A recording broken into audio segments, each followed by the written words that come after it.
and civil sections of the district clerk's office. It was a horrible working environment for one thing. It was crowded, it was noisy, it was dirty. Can I get an amen on that? Yeah.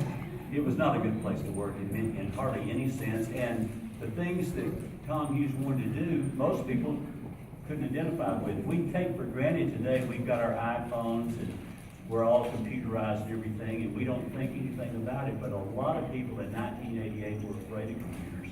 Many people had spent their lives, taking the document and putting it in the file, and they'd done that every day for 30 years, and they were good at it.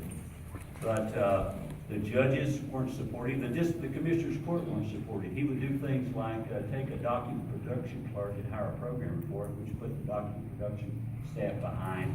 So the lawyers didn't like it because, sometimes there'd be glitches, things wouldn't go right. And the judges, many of them did not. There's one notable exception, Bill Hughes, who died last year. He was a great judge, and he was the administrative judge in 1989, which is the only reason we ever got anything done. But there were lots of obstacles. I mentioned the staff. Most of the staff weren't for it either.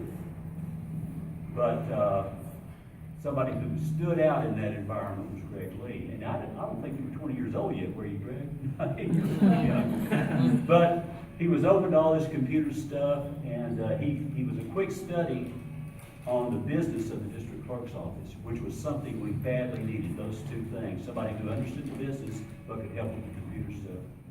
And of course, the great thing was he got along with everybody.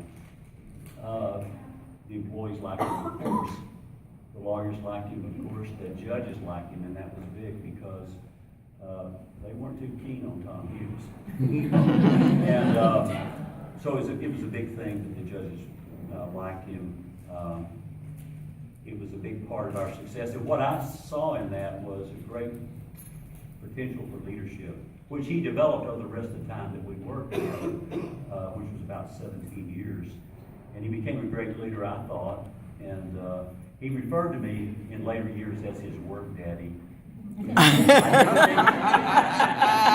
never gave him the keys to the car.